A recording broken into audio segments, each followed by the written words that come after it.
Hablo por los que no pueden ya hablar. Bajo la luz inestable de las farolas, bajo el rumor de los coches y el café, hay otra París, una ciudad que late en la oscuridad con el pulso frío de los huesos.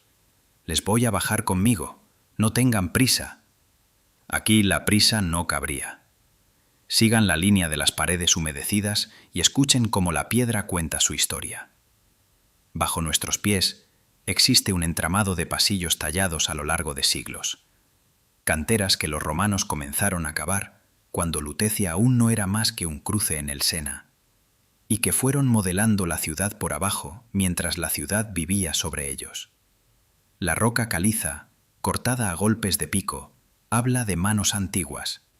Aquí empezó todo. La piedra que levantó iglesias y casas también fue la que ocultó la ciudad de los muertos. Desde la antigüedad hasta la Edad Media y más allá, la explotación de la caliza fue constante. Caravanas de carros subían y bajaban por rampas. Talleres y hornos salpicaban la superficie. La ciudad que vemos arriba no habría sido sin las galerías que la sustentaron abajo. Esas galerías, en la oscuridad, fueron primero minas y después, por capricho del tiempo, huesos. En la superficie, los cementerios crecieron sin pausa. En el corazón de la ciudad medieval, el cementerio de los santos inocentes fue durante siglos el reposo común. Con el tiempo, los entierros se multiplicaron hasta que los patios funerarios dejaron de ser campos de silencio para convertirse en capas apiladas de restos, gusanos y enfermedades. Las noches olían a tierra y a jabón, los patios a veces se hundían y las paredes de las casas contiguas comenzaron a ceder. En 1774, la ciudad sintió en su piel el primer aviso. Los muros de sótano que lindaban con el cementerio sufrieron derrumbes. Fue un empujón del subsuelo que subrayó la urgencia sanitaria y urbana. Los cadáveres ya no podían quedar donde estaban. La decisión que vino después cambiaría la fisonomía de París en lo invisible. Se buscó un lugar seguro para los huesos. La respuesta, fría y lógica, fue la presa misma de la ciudad, las canteras. Los pasajes que habían servido para sacar piedra podían reinvertirse como bóvedas. Así, lo que fue extracción pasó a ser depósito. Lo que fue materia se convirtió en memoria. La ciudad decidió consagrar un nuevo espacio, el osario municipal. Ese acto de nombrar transformó una mina en un santuario subterráneo. El sitio fue consagrado como Osario Municipal de París, el 7 de abril de 1786. La práctica fue ceremoniosa y furtiva a la vez. Desde 1788 se organizaron traslados nocturnos, carretas cubiertas que atravesaban barrios dormidos, arropadas por el miedo y la discreción.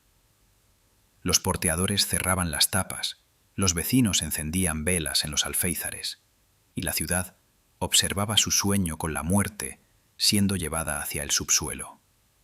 Cada viaje era una transferencia de la memoria colectiva. Pila tras pila, fémures y cráneos, la carnicería de tiempo ordenada con el miércoles de la burocracia. Mientras en la superficie la historia se incendiaba, la gran oleada revolucionaria que estallaría en 1789 encendiendo plazas y expectativas, abajo la ciudad hacía lo contrario, ordenaba. El subsuelo no conocía banderas, recogía los restos de generaciones sin preguntar su filiación. La contraposición es pura ironía histórica. Arriba, el pueblo se levantaba para rehacer el mundo.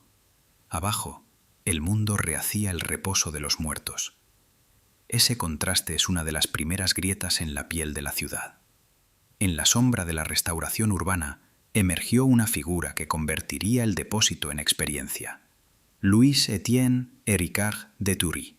Fue bajo su supervisión que el sitio fue reinterpretado como un recorrido casi museográfico. Antes de abrir al público, el osario fue reorganizado, las calaveras alineadas con intención, se tallaron placas y se dispusieron textos que hacían pensar al visitante en su propia fragilidad. No fue la disposición caótica de los huesos lo que quedó, sino la puesta en escena de la muerte como espejo. En 1809, las puertas del osario se abrieron por primera vez al público, aunque al principio por cita y con registro. Quien descendía no solo visitaba huesos, sino que entraba en una escena compuesta. Bloques pulidos, inscripciones que conjuraban la reflexión y un itinerario que invitaba al recogimiento. La gente se asomó como quien contempla un cuadro subterráneo. Fascinación y horror, curiosidad y respeto. El lugar adquirió rápidamente la reputación de Museo de la Muerte, un sitio donde aprender a mirar la mortalidad sin pánico. Héricourt no se conformó con amontonar. Diseñó corredores donde las tibias creaban bandas, las calaveras se alineaban como testigos y los muros internos adquirían una gramática macabra. Nombres filosóficos, citas sobre la fugacidad.